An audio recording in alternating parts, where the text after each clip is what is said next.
It was a rather brisk autumn on the Island of Sodor. The weather began to cool, and winds started to blow across the island, stronger than usual. Particularly on the viaduct did the bigger engines notice a strong whistling coming from below the arches. It was shrill and strong, and would persist until long after you were off the bridge. It would conjure ghostly stories between them, and they would all have a go at trying to scare the others. None enjoyed a good ghost story more than Percy.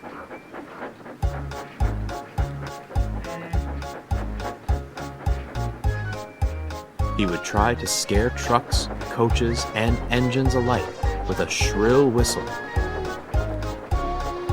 which often got him into trouble.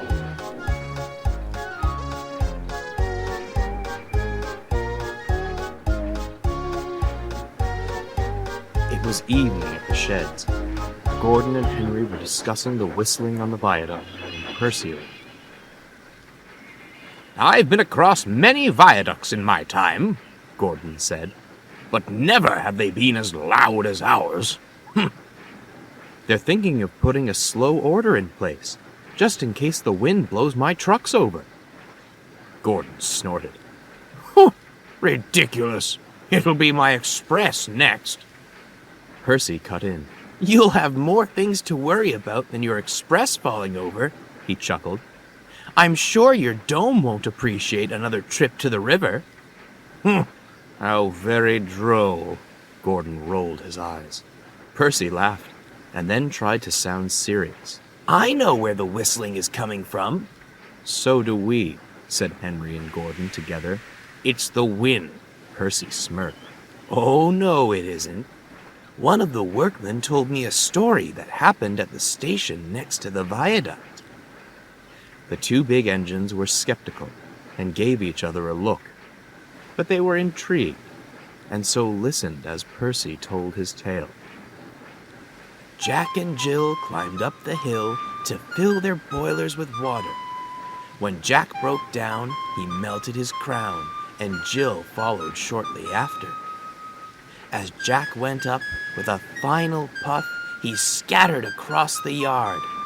Jill went out with a noise so loud it could well be heard from afar. In the dead of night, you'll hear labored puffs up the hill, a hoarse screech, and then... boom!" Percy finished and smiled. Gordon and Henry looked at each other silently, and then burst out laughing. "Ho, ho, ho!" guffared Henry. "What absolute nonsense! Silly Percy, that workman must have been pulling your wheel."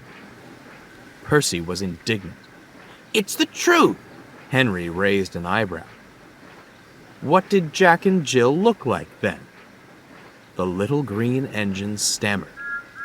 Just then, Thomas pottered by, and Percy had an idea. They had 6 wheels, and short stumpy funnels, side tanks, and silver paintwork," he finished, trying to sound as confident as he could. The two engines weren't convinced, so Gordon then asked, "Which hill was it, then?"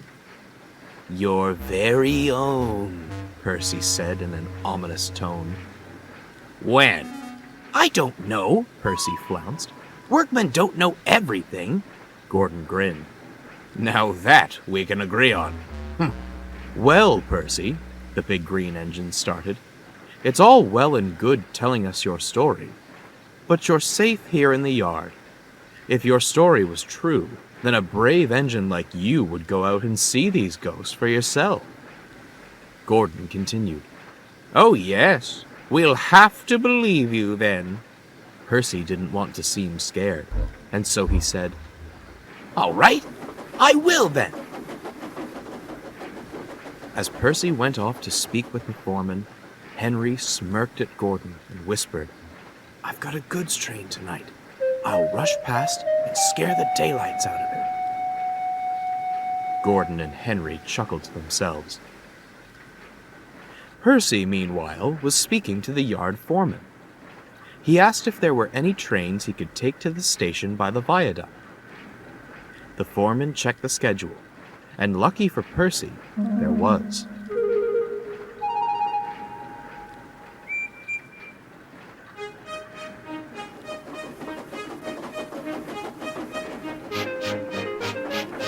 He felt a little uneasy as he shunted his trucks. It's only a story, He reassured himself. I'll just tell Henry and Gordon I saw the ghost and wasn't scared. That'll show them. He collected his guard and set off down the main line.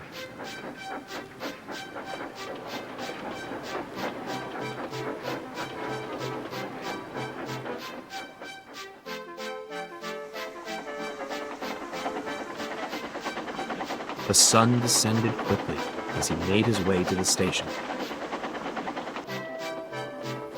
By the time he reached there, it was dark and fog had rolled in.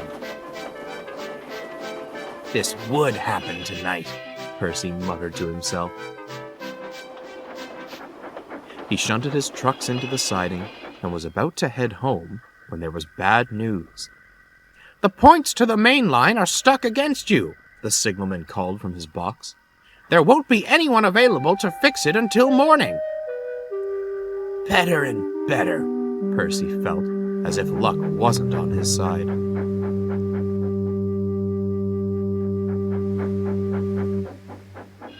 The crew dropped his fire and settled him in a siding. When they left on the last train, Percy kept trying to reassure himself. It's just a story. It's just a story. Oh, Gordon was right. That workman was just pulling my wheel.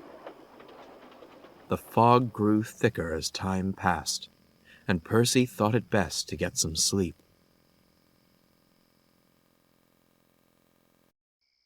It was almost silent when Percy woke up. It was pitch black, the silence broken by a faint clanking noise in the night. His wheels shuddered as he remembered the story. The chuffing got louder and louder and closer, when all at once there was a shrieking whistle and a great hulk of an engine bellowed past. Percy yelped in fear and closed his eyes. He heard explosions going off as he felt the ground beneath him shake. It was only the fog detonators, but Percy didn't know this. Henry's laughter echoed as he whooshed away towards the viaduct. Percy then realized what had happened, and he felt very foolish. Fog detonators, he whispered. I should have guessed. The moment had passed, and everything was quiet again. A gentle whistle of the wind lulled Percy back to sleep.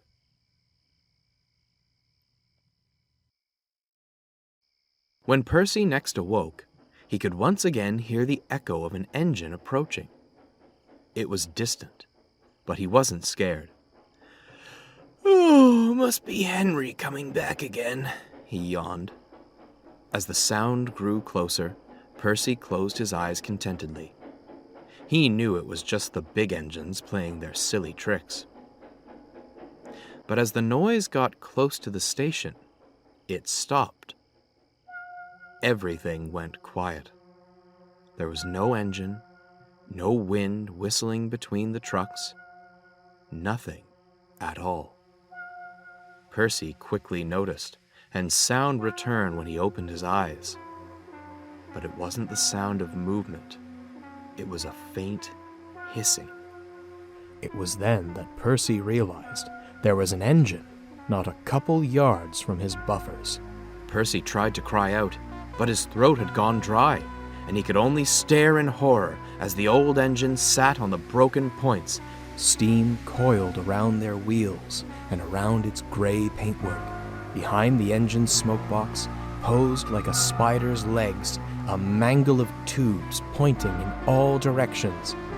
The gray engine continued to glare, but to Percy's horror, no eyes lay behind.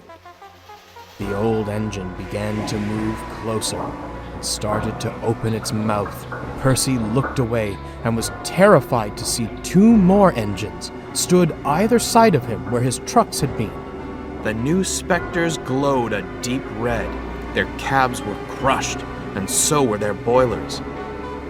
One of them had a face that looked like it had been crushed inward by a heavy object. The other had no face at all, its smoke box torn away to reveal broken tubes beneath. Looking between the 3, Percy lost control of his breathing. His panic soared, and he closed his eyes tightly.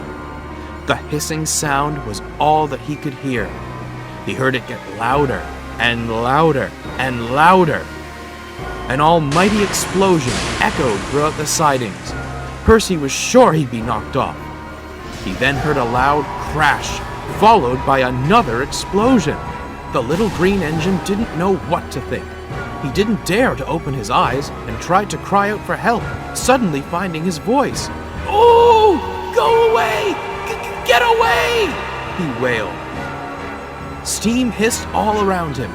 It was all too much, too much, too much. Ah, he's awake.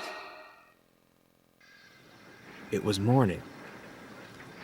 He was sitting in a siding, like he had. Steam gently hissed from his cylinders as warmth spread through his boiler. "Sorry we didn't wake you up earlier," said the fireman, "but you were dead silent when we arrived." Percy was too nervous to say anything. His crew looked at him. "Are you all right, Percy? You look like you've woken from a nightmare." The driver patted his engine on the buffer. "It's all right now. It was just a dream. Anyway, the points are fixed now. You can get back to the sheds." Percy sighed. He felt a bit better. He was starting to wonder if he really had just dreamt the whole thing up. Until he looked at the points. Next to the switch was something that hadn't been there last night. He had seen them many times when he'd been at the works. An old, rusted fusible plug sat pointing towards Percy. Percy's boiler went cold, and his wheels felt like they might collapse beneath him. Before Percy could get a proper look, the driver took him out of the yards and back to the sheds. When he got back, he was pale and silent. But the silence didn't last. Henry had told Gordon about the fog detonators the night before, and the 2 laughed and laughed when they saw Percy's terrified expression. They assumed that Henry had got him good, and would go on to tell the others about Percy's night in the sidings.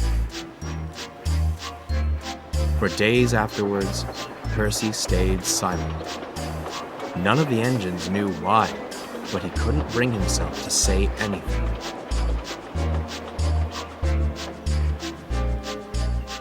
The little shunter spent ages thinking back to those 3 spectral engines, trying to rationalize what they might be, but he could never come to a satisfying answer. And to this day, Percy has never told any other engines what he saw. He still isn't sure himself, and always wonders if what the workman told him was the truth or not.